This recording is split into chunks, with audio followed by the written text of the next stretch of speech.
Hey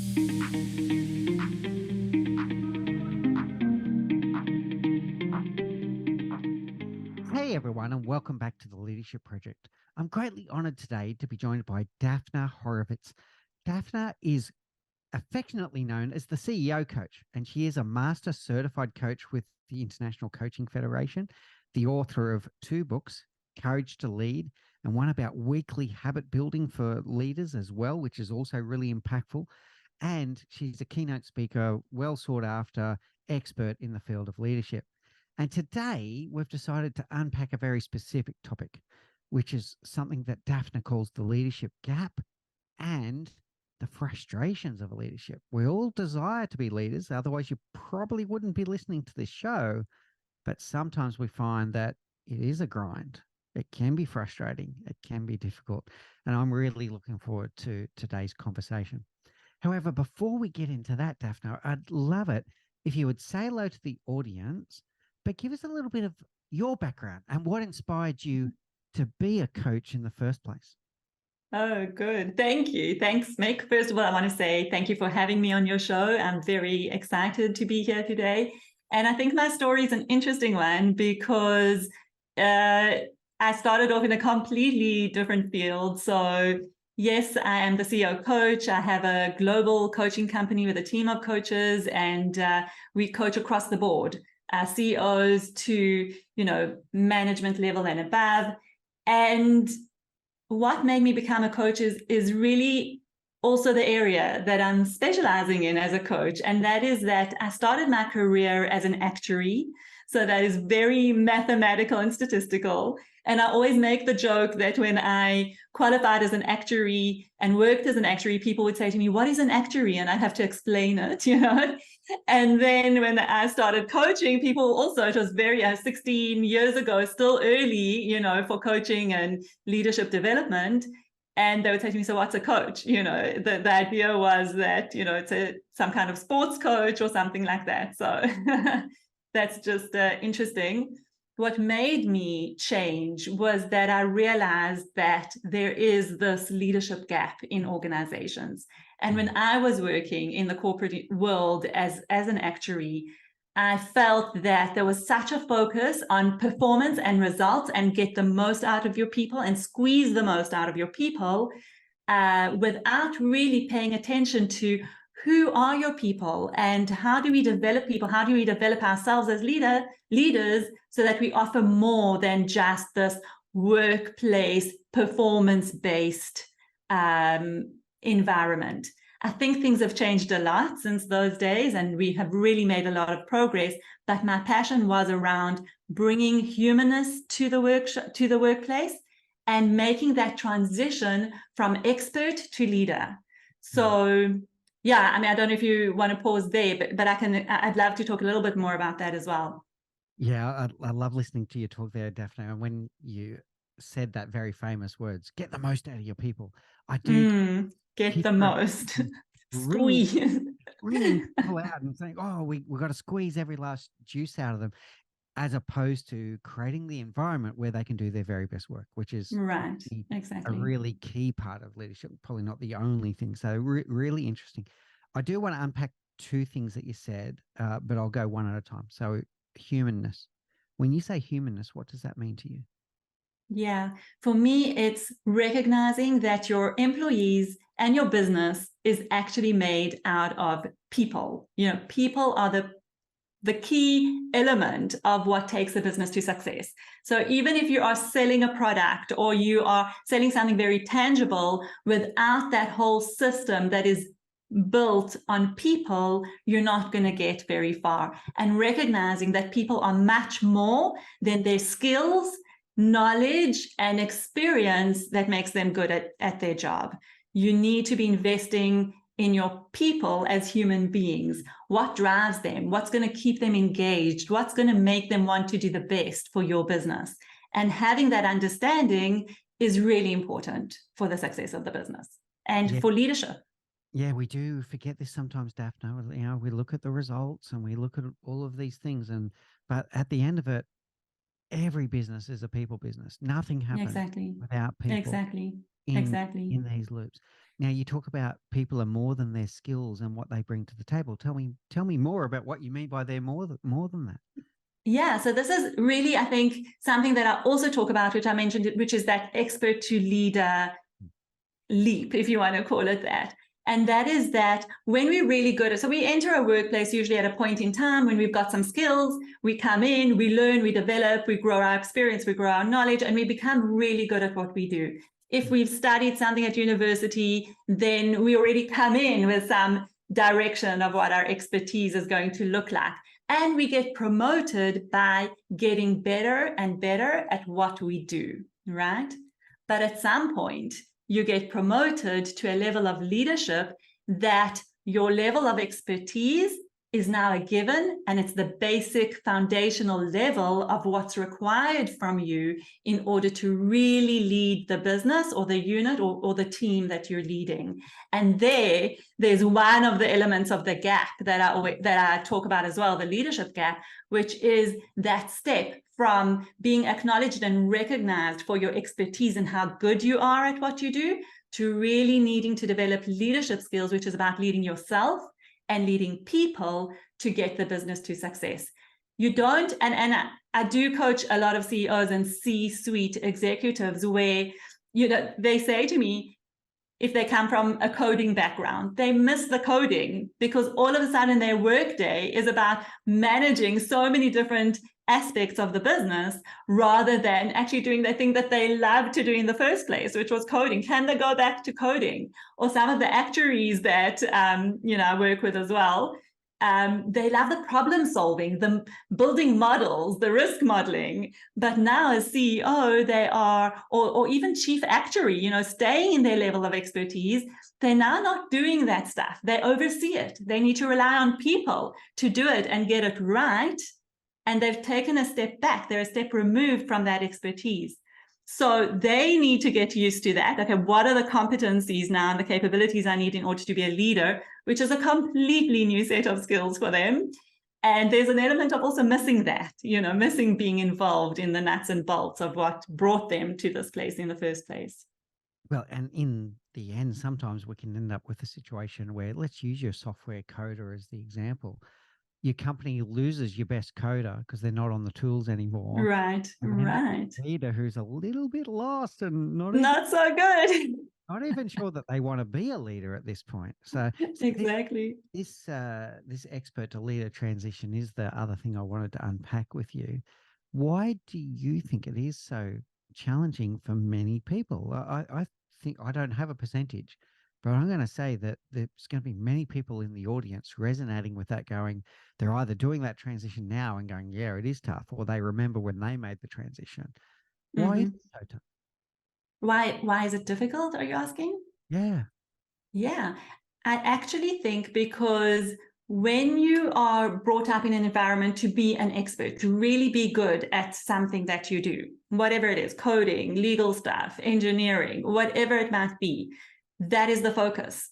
It's unfortunate. I don't think that at university we are taught leadership skills alongside that area of expertise. And what happens is, never mind about not having the skills, but even the mindset is around, I have to get really good at this stuff that I'm learning. I want to be top of my game. I want to make sure I know all the details. I want to make sure I get everything right. That's the focus. So you're coming out with this mindset of, here's my contribution. This is what I have to give to the company. And it's perfect. It's exactly where you want to be initially, because you're going to build your skills that way. And even in organizations, and again, I think that's changing with leadership development programs and all of those, which I'm really, really, obviously all for it, that as you're building your expertise and your knowledge base, you want to be building those leadership skills as well, because you are going to get to a point where then you are leading a team, and often there people just flounder because they feel out of their depth, and they need the support and they need the skills to take them to that leadership level. Together with building their expertise at the same time. Yeah, I definitely see that this is a gap in our educational system for sure.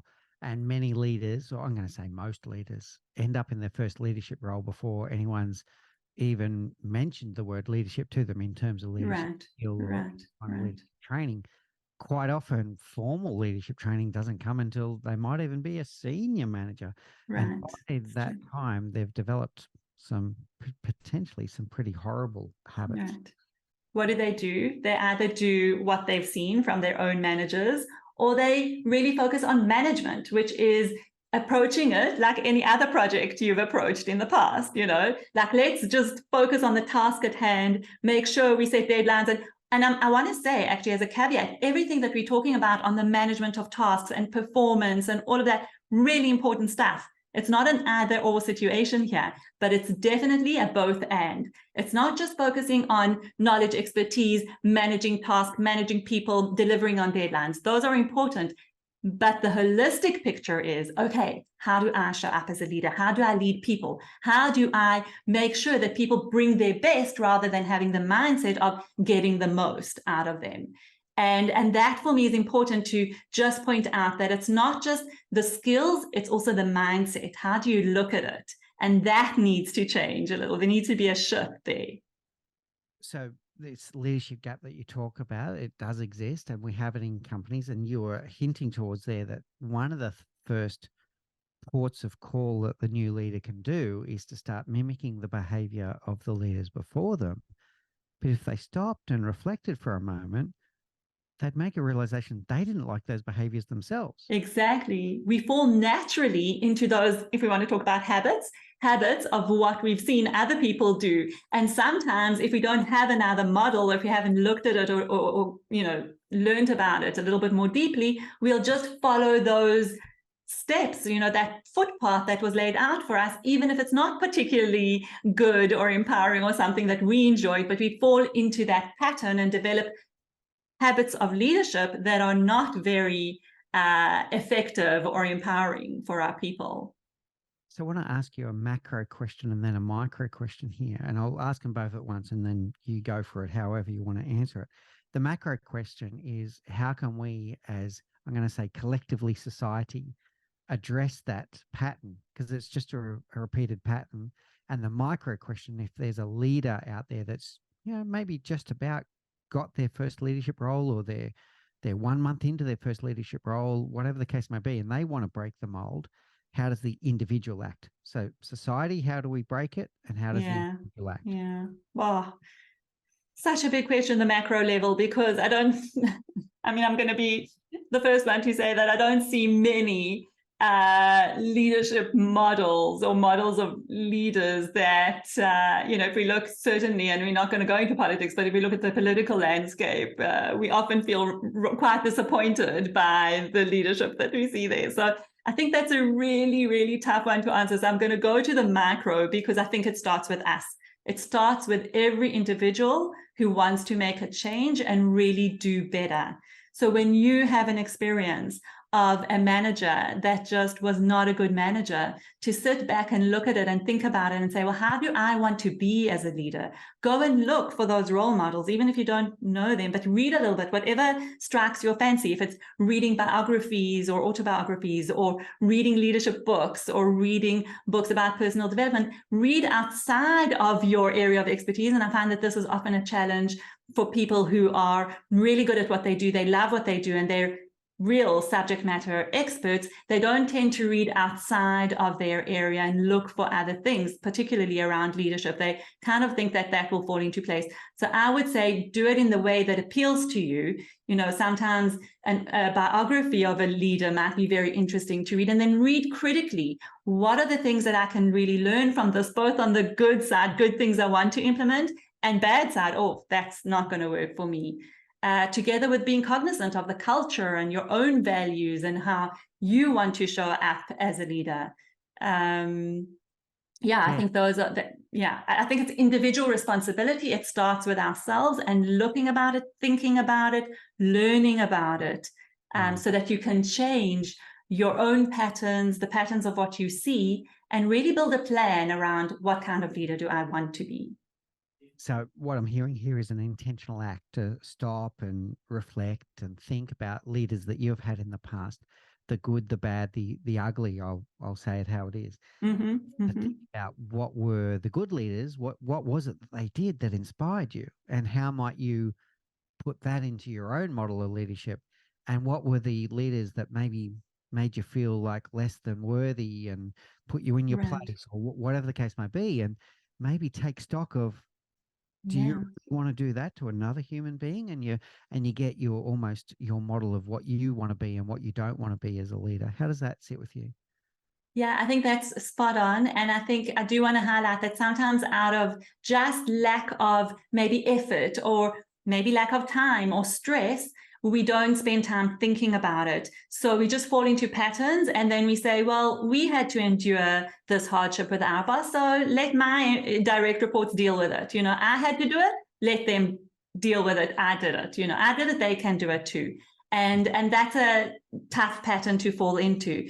So a pattern of much more conscious awareness. And I'll maybe just give a small tip that I talk about, and I know it's difficult to implement, but something you can do is at the end of the day, reflect back on some of the meetings and interactions that you've had and some of the things that you've done during your workday with anybody that you might have come across, whether it's your team or your colleagues or your managers or suppliers or clients. Just take a moment to reflect back and say, what even just go with one thing. What is one thing that I feel that I did really well today from a leadership perspective, how I showed up or how I impacted people? And what is one thing that I'm not so happy with, that I know I could have done differently? Like if there's a niggle, because sometimes we tend to ignore those niggles, right? Oh, it's over, it's done, let me not think about it, I got the outcome that I wanted. No, if there's something niggling at you that you think, would have liked to have approached that differently, pay attention to that and say, what is it about and how could I have done it differently?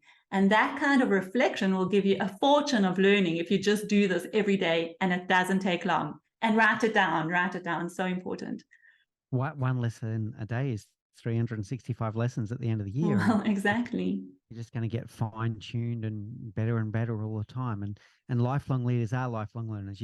This is not just for your first year of leadership. You can do that Right. your entire career. Yeah, really. Exactly. Daphna, I want to come back to that word frustration. So we said Mm. at the top of the show, what are the frustrations of leadership that you speak of? Yeah.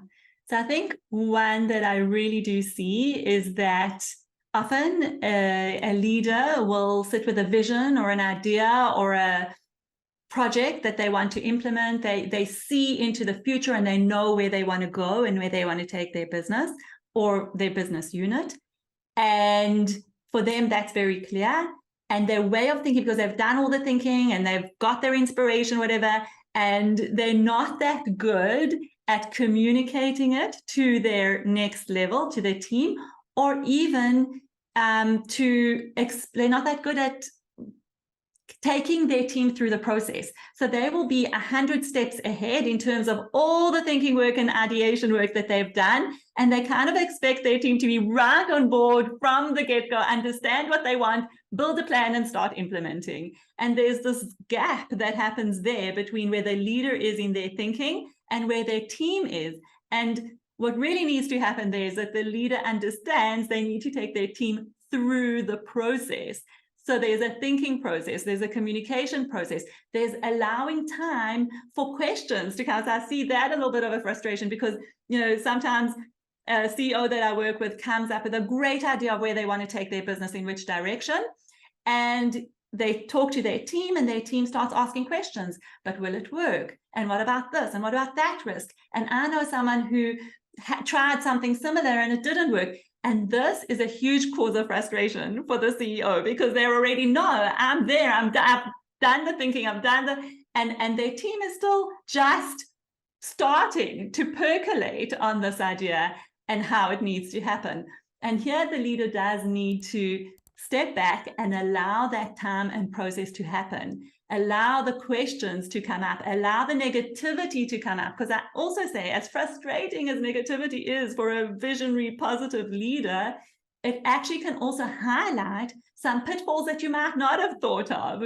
So listen, have the conversations, welcome the challenges, and then bring them along. It might take a little bit of time, but have the patience to bring them along in that process. At some point, you might see that there are some laggards who are just not going to buy in, and you'd have to deal with that in some way. But you will see, the bulk of your team will get behind you. They just need some time. So that's one of the frustrations that definitely come up a lot. Let's unpack that a little bit more. So, the words that are popping into my mind when you speak, Daphna, are communication, engagement, and holding space.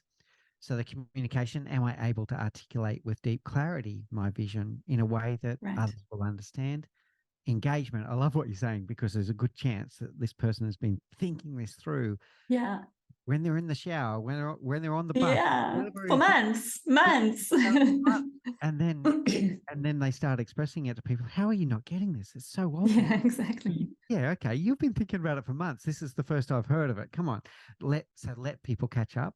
And then this holding space, I think that's really key. I think it's in key for the engagement as well, that you may get some people that ask some critical questions. Are you going to hold space and stay curious and say, work with them through those questions that they might have? I think this is really powerful.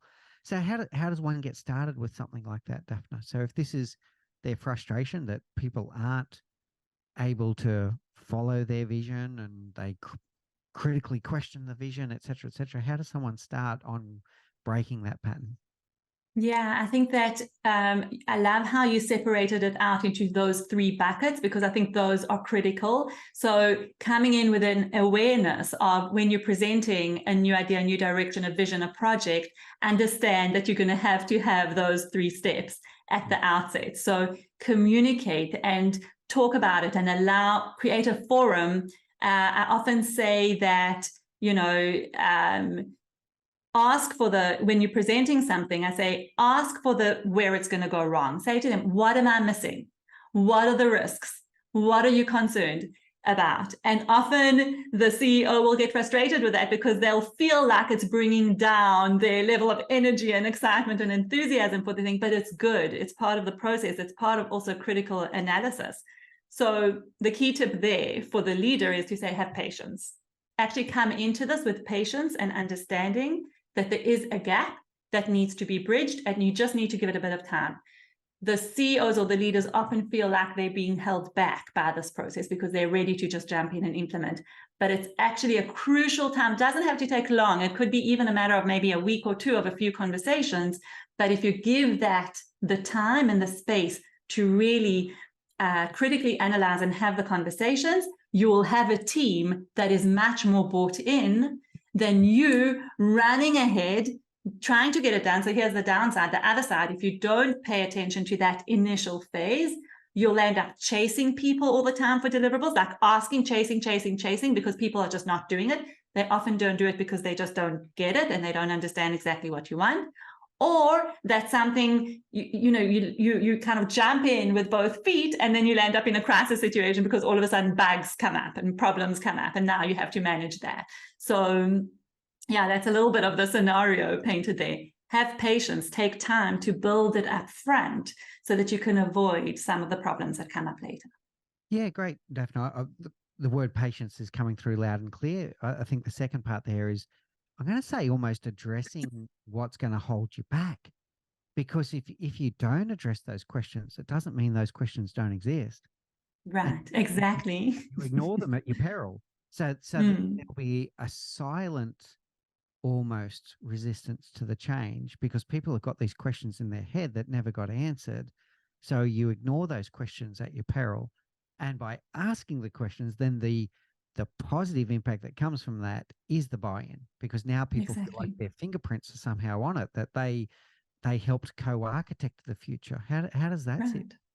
Yeah, and I think part of that is helping them to feel like they're a valued member of the team. That it's not just, maybe a leader that lands up looking more like a command and tell. I've decided we're doing this. Let's do it. Do what I say, and then they're just following instructions. So you're not getting really, useful interaction and engagement on that side.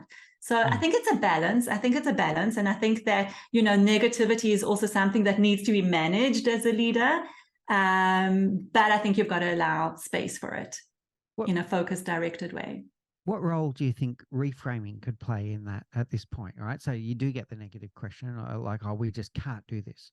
Well, it's not going to work. So what can we do? What can we do with what we are, with where we are, with what we've got? So what role, when you're getting those, let's say, those challenging, negatively framed questions, what role would reframing play there? I think excellent reframing in order to see how else you can look at it, what kind of other perspectives you can bring in. I think that's critical. I also think don't be scared to go down the rabbit hole of, okay, so you don't think it will work. What are the specific elements that you think are a problem here? What is the risk that you worry that we are taking on? At the end of the day, it is the leader's decision. And I think the team knows this, but you want to be able to hit those elements so that it's addressed. Because if it's not addressed, you'll have those naysayers going, well, I said so, and I said this wouldn't work. So sometimes you say, okay, yeah, that's a risk, but it's a risk that I'm willing to take and invest a bit of time and energy into and money. Yeah. We're going to run with it and see how it rolls, rather than actually not bringing it up. And then it's like, oh, see, I told you, you know? Yeah, I like it. And what I'm hearing is stay curious a bit longer and ask a few exactly questions around it. And the two paths that might come there is at the bottom of that rabbit's hole, you might find something that you had a blind sight on and you need to address it. Or the second, the worst thing that happens is the person feels heard and seen. Exactly. They feel heard and seen. And I think we add to that at the end of the day, if those challenges or frustrations were aired, we do need to agree as a team that we are going for it and that we are all behind the decision. So you're much more likely to get that kind of support when you've given an opportunity for people to air what they're thinking than if you haven't. Yeah. All right. So so what I'm hearing there is you might not get 100% consensus on everything. Yeah. And you don't have to. You've had that challenge respectfully, but then afterwards you get the commitment. All right, we're going anyway, and let's give it a shot. Yeah, I like. Yeah, right. I like. All right, so I think we've unpacked that frustration. It was a good one. What would be the next? What's another? Give us the next big one on your hit list. I think that the next one is about style, leadership style. So a leader has got a lot going on, a lot of complexity to the role and a lot of things to manage at the same time. And they sometimes don't pay attention to how they come across, how they impact people, how they get people to do what they want them to do. And so they can get a reputation for being difficult or a bully or a tyrant, a dictator, whatever. They can get a reputation about their style and get negative feedback about it even. And what I've found is that really most of the people want to change that. They don't like to receive the negative feedback. So I think one of the frustrations is receiving negative feedback or having created or built a reputation or a perception of being difficult. They don't really want that reputation, but they kind of get stuck in this place of, I don't know how to change it. I know I'm getting this feedback and maybe that's just the way that I am. And in order to run this business, they need to accept me as I am and that's it. And there's a frustration that goes on there. So I think that is also something that can definitely be worked with awareness. And I think that when leaders see that their impact is not positive on people, it does hurt them inside. They might not admit it so readily. They kind of put on this mask to say, we need to get this business going. These are the things I need to do. Everybody must just get in line. This is who I am. They know me. They'll get used to it. That's the facade. But, when they're on their own in their quiet moments of reflection, they know that they would want to do it differently. And that's a bit of a source of frustration, especially if they're not getting help on changing that. Yeah, I think there's an element of learned helplessness there at the end. And I've seen this in many leaders. When you're talking, it's sounding very familiar to me. The idea that they may not have in their toolkit the ability to inspire people into action because people want to do it. So they start reverting to other habits and other styles, more directorial styles. Yeah. They were honest with themselves. They'd go, that's not the leader that they really set out to become. Then they might even start getting at least some micro results, right? So So people start doing what they're told, and they go, oh, okay, it works. It must be what I need to do, and Right. use the word acceptance. But if they looked at themselves honestly in the mirror, it's incongruent with the leader that they wanted to become. Exactly, exactly. And I think a lot of people do want to have a positive impact on people around them. They might not see themselves as inspirational, going to that level. I just want to inspire people around me, but they do want people to be connected to them. They want people to do it because they want to do it and not just because they told them. They want people to be engaged and excited about the business. And that really is part of your leadership style and approach, and how you impact people with your style. I've had some stories of leaders who know that it goes even beyond. We'll be talking about, okay, maybe it's not the most ideal style, but some style can be hurtful. Employees coming into their office and bursting into tears because they get shouted at, or getting shot down in a meeting, and your employee's color just drains from their face, and they notice these things and they don't really want to do it, but they kind of get stuck in a loop that they don't know how to change it.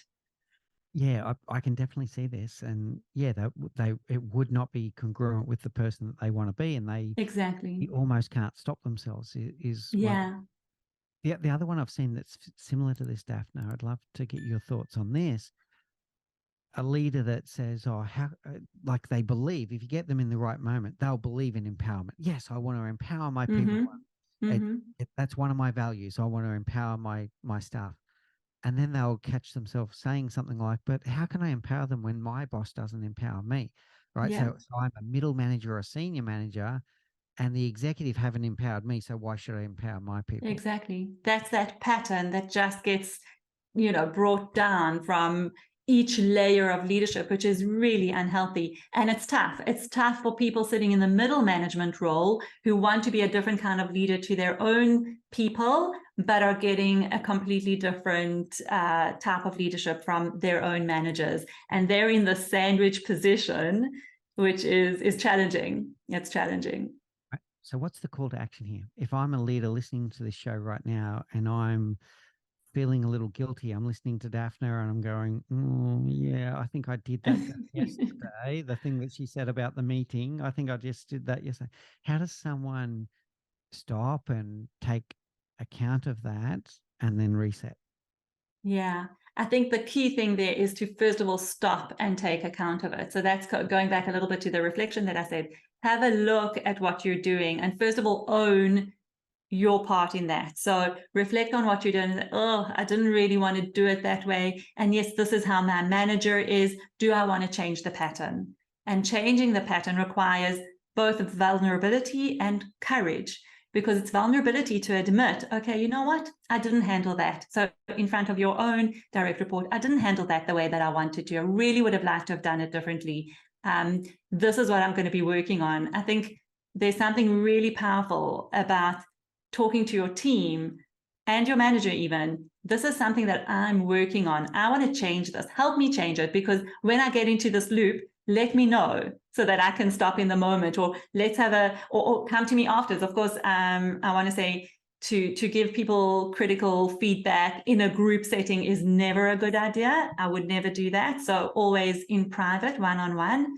But encourage openness within your own team to give you feedback as a manager. Tell them specifically what you want feedback about, and that can be a way that you can work around it. And then the courage is having that conversation with your manager, because that's not always easy. But you can say, when you behave in this way, the impact is that I'll end up behaving with my team this way. And I think we need to change this pattern. There's something here that needs to change, because I'm seeing the impact on my team. I see the impact from you on me. And I think if we can do it differently, let's do it differently. And another thing I would add there is, when you're giving feedback about something that isn't working, rather than come from a kind of complaint approach of this is not working, it's not good for me, it's wrong, it's the wrong way to be, actually to say, here's what would work better for me. So instead of calling me out in public when I've made a mistake, could you rather take me aside, talk to me in private about it, and I'll make sure not to do it next time, and I'll make any corrections that I need to make to the people involved. So I think with feedback, come with what is your suggestion rather than just what is wrong or what upset you. Very good. All right, Daphna. So what I'm hearing is it starts with awareness, it moves to open, transparent, and vulnerable conversations, and then an action orientation about what you're going to do about it. So yeah, really good. All right, nice one. Let's go with at least one more. What's your next? Okay, one more. There are quite a few. But okay, maybe let's talk about this one, which is that it can be lonely to be in the role of the manager. You know, as you get higher up in the hierarchy of organizational structures, it can get really lonely because there aren't many people that you can talk to about your frustrations. And it's kind of that it's lonely at the top idea of, you know, you have to keep up a certain image and a positive image about things when it's difficult. I don't advocate pretending that everything's okay when something's wrong. I think you can communicate challenges and difficulties, but as a leader, you've also got to communicate that you've got it under control and that you're thinking about it and that you're dealing with it, even when sometimes you feel like you don't know what the next step is going to be, or you don't know how you're going to solve this problem at this stage. So I think that loneliness of not always being able to talk about what you're going through and the difficulties that you're facing, or even sometimes brainstorming around a course of action because you have to take a decision quickly and act, that's another frustration and challenge of leadership. Yeah, it's a really interesting one. And something that's jumping into my mind as you're talking is I don't even want to use the word balance, but maybe it's the word dichotomy sometimes between authenticity and role modeling and responsibility. That's the best way I can describe it. So if you're trying to get the right behaviors in the organization, you're a human being too. You have feelings, you are going through things, but you need to be thinking about what is going to serve you and your team best at that moment. And sometimes it may not be to say what's really on your mind at that very moment, and you pick a different moment to share it. And this is where that loneliness can come, because you're starting to bottle things up, and that's not necessarily healthy, right? So how do we balance this authenticity versus the responsibility of leadership and what's going to serve the team well at that moment? I love that, the authenticity versus responsibility, such a beautiful way to put it. And I think that first of all, you've got to find people that you can talk to. I think that's really, really important. Somewhere where you can offload or share or just give voice to some of the frustrations that you're going through. I think that that's critical. At the same time, I think that this also goes back to communication, is always communicate authentically. And that you can do. You can't always give all the details. You don't sometimes have all the details, but you can communicate what you are experiencing or what you're going through, in an uncertain situation. For example, if there's a restructure in the organization and you don't know, there's all this worry about who's going to be let go, who's going to stay. And you as the manager of the team, you just don't know who is, and that directive hasn't been given to you. So you don't have information. Maybe you actually have information that you aren't able to share at that moment because you haven't been given permission from above to share. What can you share authentically in that moment? What you can share is the anxiety. There's a level of anxiety that we know exists in the team at the moment. So talk about that. It must be really hard to be in the situation. I'm right here with you. I can't share all the details. I don't know all the details, but here's what I can share. I can share that I can be a support for you. If you are worried, come and talk to me. If you have any questions, come and talk to me. I don't know, excuse me, if I'll have all the answers, but let's talk about it. And I think that this is sometimes an error that leaders make, is that in times of uncertainty, they under-communicate rather than over-communicate. And they under-communicate exactly for that reason. They don't know what to say. They don't want to put a light on things that are not easy to talk about because they think it will create more problems. They don't have any information, so they don't think they have anything to share. But the truth is, if you create a vacuum of silence in situations like this, that's when negativity comes up and stories that are even worse come up. People make up stuff because when there's a vacuum, we make up stuff, usually negative, usually, even more crisis than it really is. So talk about what you can talk about authentically. You can talk about your feelings. It is important to say, I'm also uncertain in this situation. I don't know everything. Things are being decided around me that I'm not part of the conversations. You can talk about those things and at the same time give a feeling of confidence. I'm here for you. I'm going to support you in whatever way I can. We can talk through these things. And so it's both. So I think the question is, what can you share authentically, and rather share than don't share?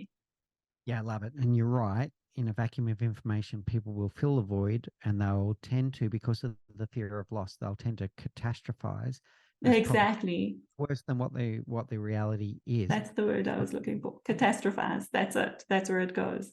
It's exactly it. So then from there, being able to, I'm going to say the word humanness, which is a word that you used very early in the podcast, to be a human in front of them and to share what you can share. And sometimes a null update is better than no update at all. Not every 30 minutes, but Yeah, exactly. every few days when the team Right, knows that right, something's right. going on. Hey team, we're not there yet. It's still coming. Don't worry, we're thinking of you. Like, all of these things. A null update is sometimes better than no update at all, and to keep that communication open so that they Love don't that. start kind of second guessing what's going on. All right. One thing I want to put on the table now in terms of the frustrations, right? So collective now is when this generates into avoidance behavior. So leaders might be frustrated with the humans in their team because human beings are complex. They might be frustrated with a certain topic and they start skating around it. And it's the same thing that I said before. You avoid these things or you ignore them at your peril. What advice can you give to a leader who has had these frustrations? They know what frustrates them and they've developed a habit of avoidance instead of hitting it front on. Yeah, I think habits of avoidance are just a kind of like a bottomless pit that you can get out of, but it's if you're going to keep with the avoidance, it's not going to do anything good for your business. And I know it's hard. I know sometimes it's easier, to just say, okay, I won't, until it becomes an issue, I'll just avoid it and let it be. And you're actually creating a bigger problem in that situation. So, if we look at, I'll just give an example, maybe just to make it a bit more real. That there's a personality clash between two people on your team. And at the moment, things are running and they're working, but there's this tension bubbling and like a little bit of conflict and complaints and talking, gossiping. But you are the manager of the team and you're thinking, avoidance, right? I'm not going to deal with it because right now things are running and they're working and I don't want to have a look at it. And if it becomes an issue, I'll get involved. The truth is that by the time it becomes an issue, and it probably will, it's way, way harder to deal with than if it would have been addressed right at the beginning. So I think people have to, and this is everyone, we need to trust our gut feel on stuff, because I think generally our gut feel is right. And if we know that something, and here's the balance, the word that you used earlier, but you don't want to jump on every situation because you want to not avoid it, but you don't want to also leave it to fester too long because you've been avoiding it. And I think this is gut feel. When you're avoiding something that is likely to really become an issue and you're avoiding it because it's just easier not to deal with, or if it's something that can be resolved by itself. And the key there is to check with yourself and say, do I need to step in here? Is there something that I need to be addressing that I'm not addressing because I'm scared of how I will handle it, or what will happen if I address it, or I fear that I will blow it out of proportion. You've got to really check with yourself, why are you avoiding it? Why are you going to avoidance? And I really say, rather not, rather deal with it, rather have the conversation, bring the two people in and just say, is something going on? Is it something that we need to be dealing with? Something we need to be having a conversation about? Or have you got it handled? Because I'm seeing that it's starting to impact the team. Yeah, do you need me? Do you not need me? Just, you can also step in lightly, to something. So yeah, I think avoidance is just, and that was just one example. There's so many examples of avoidance, but rather catch it. Ask yourself, why are you avoiding it? What's the real reason behind the avoidance? And is it something you can allow to sort out by itself? Is it something that you could just need to tread a little bit lightly and bring it to light? Or is it something that you really would be much better off dealing with so it doesn't fester into a much bigger problem at the end? So there's two layers I'm hearing there, Daphna. The first one is trust your intuition. It's there for a reason. And then follow your nose, if you like, in that regard. And that a problem addressed early is going to stop it from snowballing. It could be that, to use your example, the two individuals are making assumptions about each other and about each other's intentions. That's a very common one. Often. And if they just had an adult conversation with each other, they'll realize, actually, you know what? We're both more alike than we thought we were. And they find common ground quickly before it gets to a point where they've diverted from course substantially. Then the second layer was then, well, what's really holding you back? What's really holding you back? What was the limiting belief that stops you from acting? That's not about the case now. That's about you. That's about you. Exactly. Is it that your desire to be loved and liked is stronger than your need to address the situation? Like, is it that you don't like conflict and there's something that's stopping you from going there? I think that's really key. What Now, you're a coach. I'm a coach. This is going to sound like a sales pitch here for a second. What role do you think coaching now plays in this part when people do get to those limiting beliefs that are stopping them from acting? What role does coaching play there? So I think we both know, as coaches, that's where we do some of the work. And I think that's where I come in and always say leadership starts with you. It's an inside out process. So we often think that leadership is about external, what I need to do out in I need to build this business, I need to build the team, I need to create an amazing product, I need to be innovative in my approach. And again, those are all valid and true. But the real leadership starts when you look inside and you see, how am I behaving? What are the things that show up? What is triggering me in the workplace? Those gremlins that come up every time a certain conversation or issue comes up and I get, triggered and I don't want to deal with it. And that's where coaching comes in. We help with that inside perspective, because when we can look inside ourselves and really unpack some of our limiting beliefs, some of our patterns of behaviors that get triggered by different things, we can start to change those, change our mindsets, change our behaviors and habits. That all facilitates the external work that we need to do in the world, right? The building the business, the strategies and the plans and the innovation. It's much more powerful. It's kind of exponentially more successful if you understand that the work is with you first. And I'm going to just add the layer in between, which is the people, right? Because when you understand yourself better and you do that inner work, you understand how you show up and how you impact people. You understand people better and you're able to lead them better. And that is the foundation of the business that is going to get you to the success that you want. I love this inside out term that you're using. It's really good. And that's exactly what a coach can help you with. It can really help with working on yourself so that you can become a better leader for your people. And that's the sequence that it needs to be in. Yeah. Attempt here at a very short summary here, Daphna, of the key things that we're talking about. Okay. Yeah. So human beings are complex. To come back to our original metaphor or the individuals we're talking about, far more complex than software coding ever was. Far more complex than a spreadsheet, far more complex than almost any individual craft that you can do. Human beings are more complex than that. And that's where the frustrations come in. That's hard, exactly, because it's hard work. It's hard and work. There's no manual.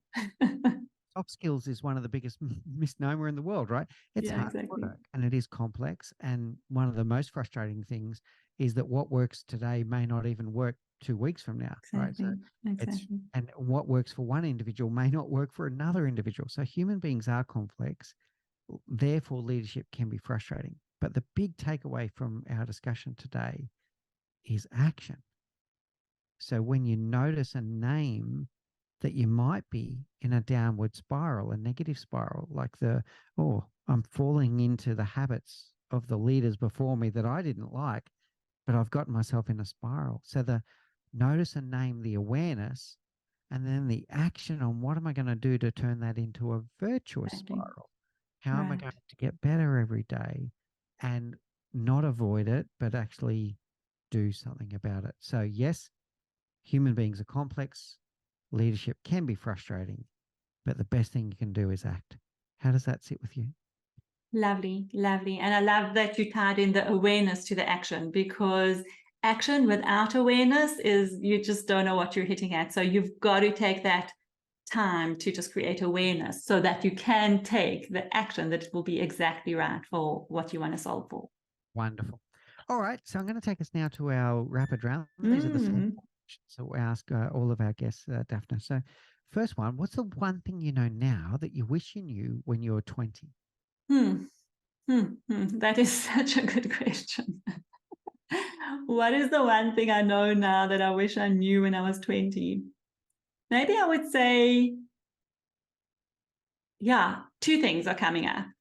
I think I took myself very seriously when I was 20. You know, it was very all about career and doing well and success and academics. And so I would say not to take myself so seriously, but I want to add to that is the element that has come, you know, for me later on in life, which is really understanding the value of connecting to myself, Hmm. knowing myself well, so that I backed that before I backed maybe some of the more, you know, external trappings of success. I think for me, there was a bit of a gap there. And I think that's what I went in search of. So Cool. I wish I knew that when I was 20. Yeah, nice sharing. Okay. What's your favorite book? Okay, so this is a really, really tough one for me because I've got so many, but I'm gonna do two. Can I do two? Because they like sit on the opposite ends. One of my favorite books of all time is Factfulness by Hans Rosling. I don't know if you've heard of this book. No, I haven't. Oh, it is wow. It's just really wow. I'd recommend anybody to get the book and read it. It's firstly so readable. So I was recommended this book and I thought I'm never going to read it because it looked so, technical. It talks all about the biases that we carry as human beings and how we don't notice that we carry those biases.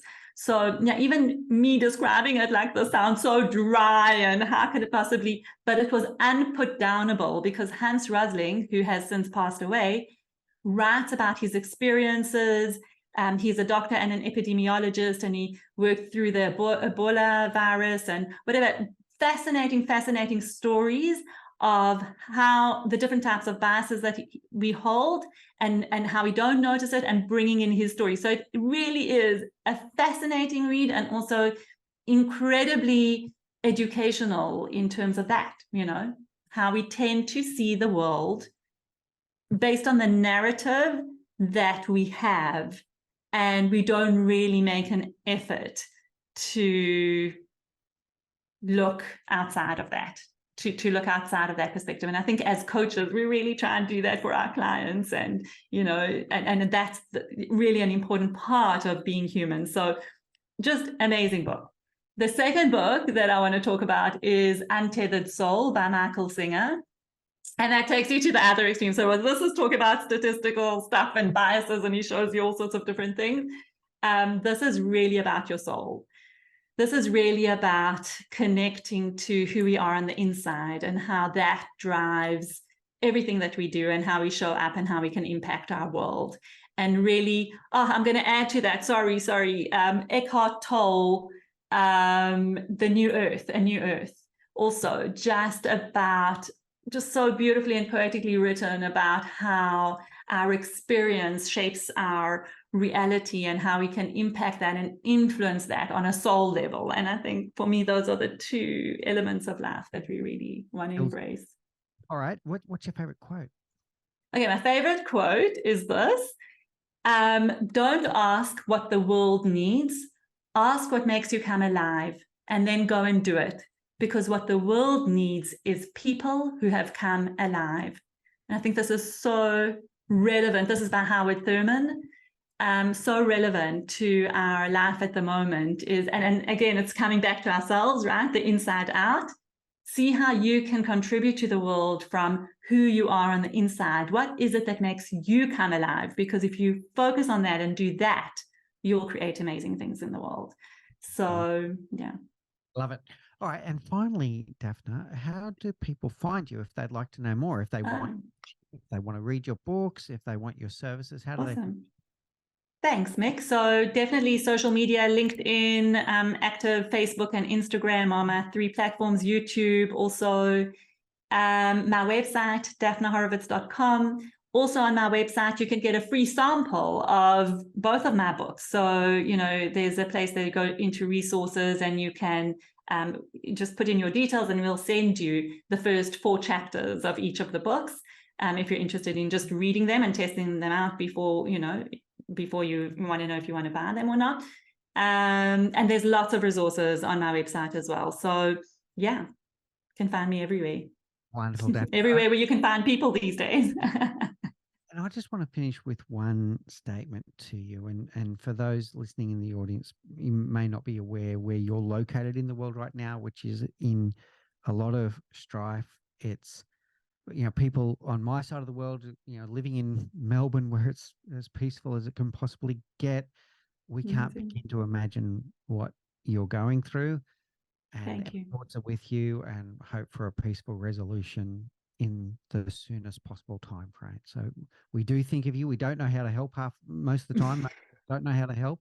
We don't even know how to fully empathize with what's going on, but our thoughts are with you.